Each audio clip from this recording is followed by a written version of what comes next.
For today's video nga ay magkakalikot na naman tayo ng walang katapusang sira ng motor ko. Sa video din na ito ay papakita ko sa inyo kung anong diskarte nga ba ang ginawa ko para magawa ng paraan ang lost thread na nut ng crankcase gearbox ko. At para isang gawaan na lang din ay isasabay ko na ang pagkakabit ng brake shoe o preno sa hulihang bahagi ng motor. At kung mapapansin nyo, kayang-kaya na siya baklasin ng kamay ko. At napakadelikado nito lalo't nasa biyahe ka. Magugulat ka na lang, titirik ka sa gitna ng daan. Ubos na pala ang gear oil mo. Taon na din kasi simula nung na lost thread to. Teflon lang pinanghigpit ko. Para makasigurado na walang ribaba na may iwan sa loob. Pag nagre-thread tayo, mas better kung baklasin ng buo ang transmission. But before that, tires muna, then pipe. So all set na ang tools natin. So baklasan na. So ito na yung mga naka-ready na mga pang drill tsaka mga pang thread. So by sizes siya, no. So ang size nga pala ng gearbox natin ay size 12. So kung magre-thread kayo ng size 12, size 10mm na pang thread ang para sa kanya. 10mm by 1.25 na insert repair kit ang kailangan natin. So ganun lang, no. Kunyari size 14mm yung lost thread sa'yo, ang isasalpak mo ay 12mm. So kung size 12mm yung lost thread sa'yo, isasalpak mo ay 10mm. Ganun din yung insert thread repair kit. Dagdag ko lang mga boss na magkakaiba yung bawat pitch o yung bawat agwat ng bawat thread ng bawat bolt. Dito inuna ko muna yung crankcase. Puro 8mm lang yan mga boss.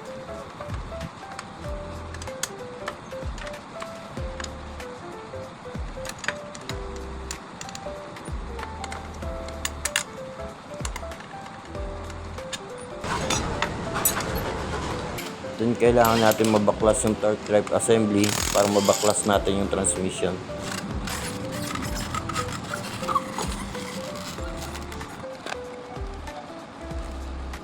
Gamit lang kayo ng 12mm para mabaklas ang exhaust nut.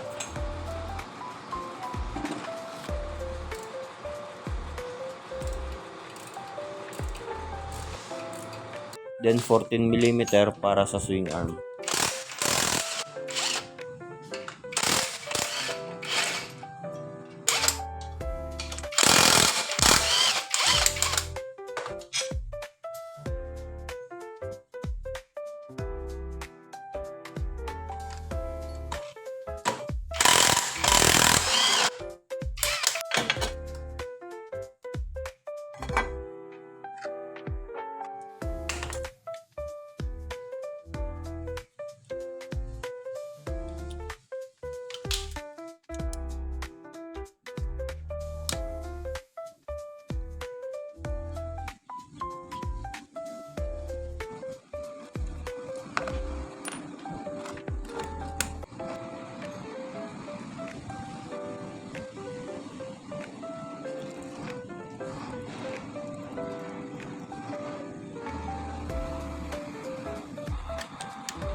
Share ko lang mga boss, ganito yung ginagawa ko pag nagbabaklas ako ng makina. Nagkakalikot ako, sinasabay ko na yung paglilinis ng mga bolts. So dito nilagyan ko lang ng suka, then baking soda. Ito yung budget meal pero literal na effective.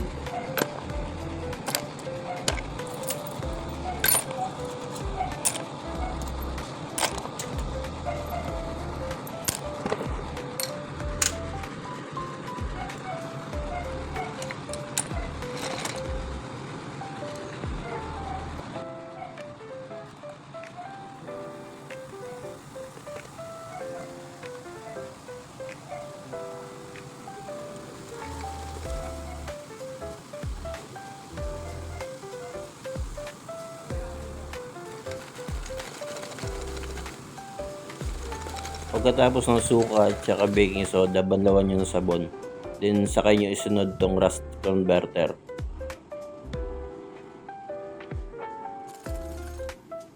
Pagkatapos nyo ma-applyan ng rust converter, ipatuyuin nyo lang ng tela, wag nyo ng banlawan. Then babaran nyo ng WD-40 o di kaya nitong Kobe.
Ito lang yung mga bolts na kailangan natin baklasin para matanggal natin yung transmission. Puro 12mm lang yan mga boss.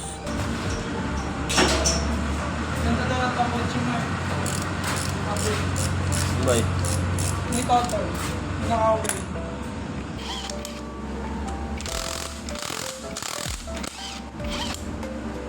Pagbabaklas, dapat aware kayo sa mga bawat sizes ng mga bolts na mga binabaklas nyo mga boss para hindi kayo malito sa pagbabalik.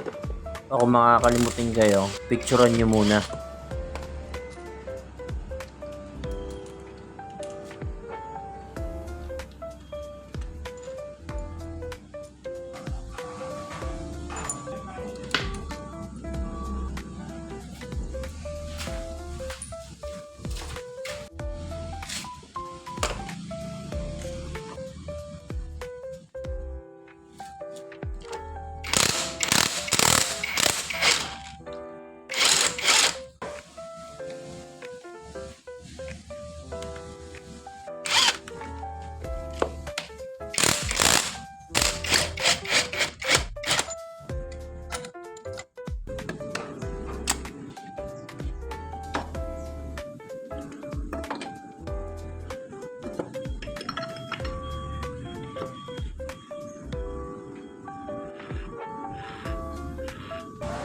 Ito na yung kailangan natin i-thread.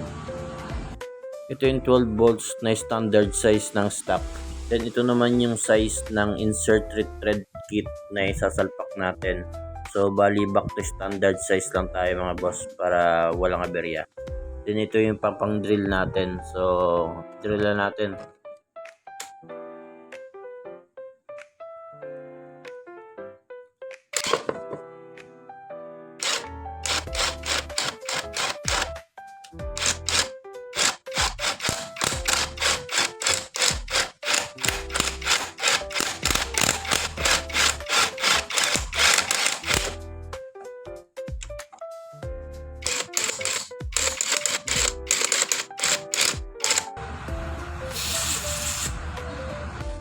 Ito yung size na pang thread natin mga boss, size 10mm yan. Isa ito sa mga tools na ginamit ko pang thread dito sa gearbox natin. So kung makikita nyo, hindi ko siya nagamit ng husto kasi hindi siya naging effective. Kasi kumakalas siya pag may pressure na yung higpit mo. Sinubukan ko rin yung vice grip pero hindi kinaya. So nag-drill din ako pero hindi siya pumapasok, ayaw bumaon pag may higpit na yung pressure. Ito lang talaga nakasagot sa problema ko, adjustable wrench. Sa pag-re-thread mga boss, ang ginawa kong diskarte, pagka higpit mo, luwag, higpit, luwag hanggang bumaon siya ng husto. Tapos saka mo bugahan ng WD-40. Kasi mahirap yung pagbaon mo, babaon mo ng sagad kasi naiipit yung mga ribaba, baka magka-lost thread din.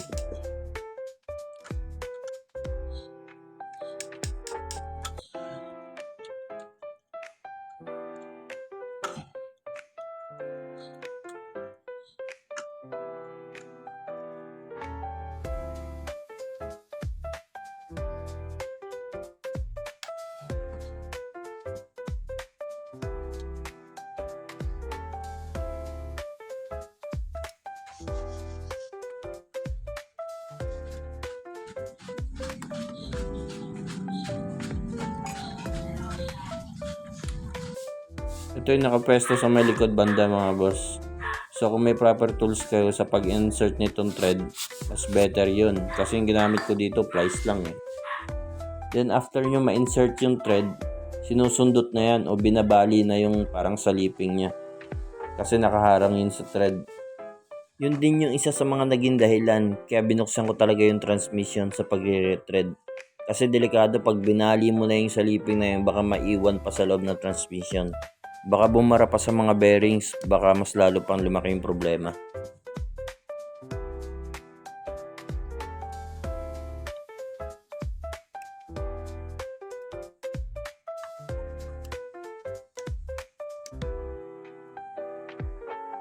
So dito trinay ko lang ipasok yung bolts kung wala siyang sagabal. Pero sinagad ko talaga yung thread niyan.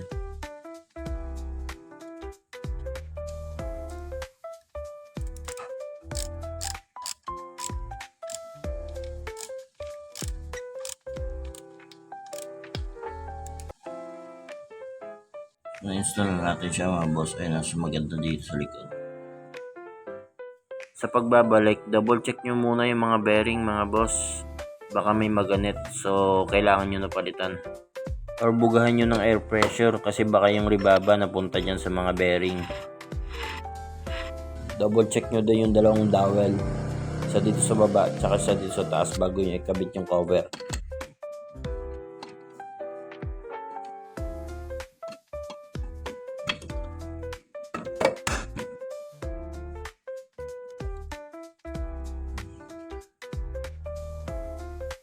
Baka malito kayo sa pagbabalik nito mga boss ha. Dalawang 12mm lang yan pero magkaiba ng haba. Mas mahaba to dito sa may kaliwa banda.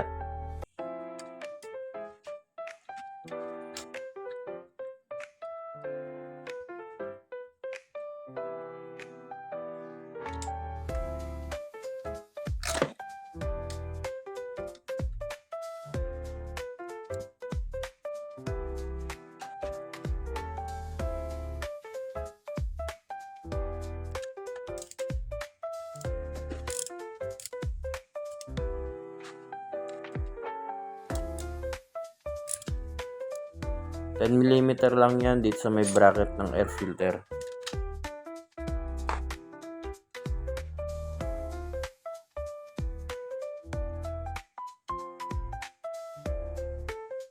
Then tatlong 12mm na pare-parehong size dito sa may gearbox tsaka dito sa loob ng transmission.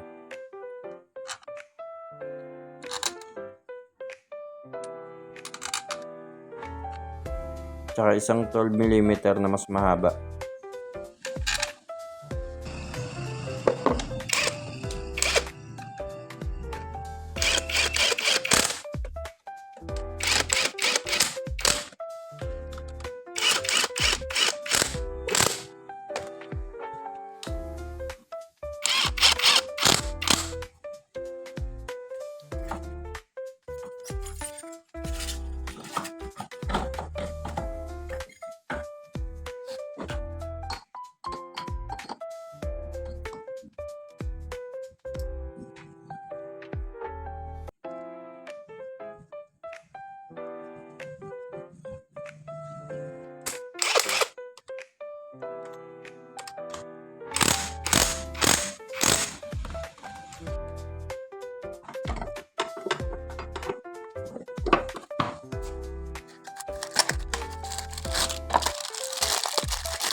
Grasahan nyo din muna yung bracket na lagayan ng brake shoe mga boss para hindi kalawangin.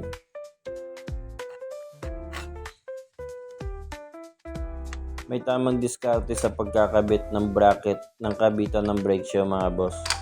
Nasa tamang timing lang din yan. At dito ituturo ko sa inyo yung diskarte na yan. Yung arrow na yan, yan yung guide ng springs. So kailangan bago nyo ipasok yung bracket, kailangan naka-timing siya. So dito hindi ko na muna siya tiniming. So ipapakita ko rin sa inyo yung diferensya ng naka-timing at saka hindi. So dito ikinabit ko na muna yung brake shoe para may pakita ko sa inyo.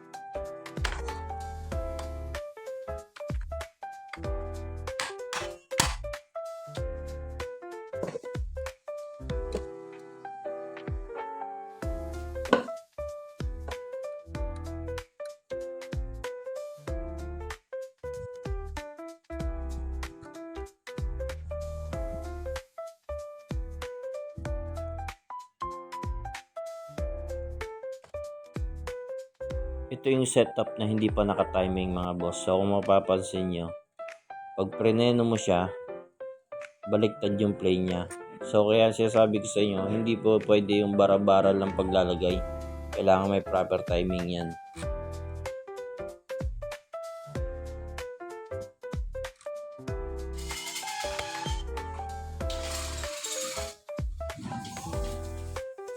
Ayan, yung dalawang bilog na yan, dapat iisang direction lang yan.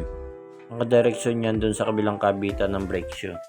After nyo makabit yan, saka nyo ikabit yung adjustment ng preno. Makikita nyo, ganito yung standard na play niya. Dapat free wheel lang siya, walang sabit. Huwag nyo rin kalimutang ibalik yung breather ng transmission gear dahil posible magka-problema tayo dyan. Yan yung naging cause kung bakit nagkakaroon ng problema yung transmission gear. Minsan nababasa ng ulan o napapasukan ng tubig. Kaya minsan kung makikita nyo, yan yung mga issue na nagkakaroon ng parang gatas na pag nag-drain ng gear oil.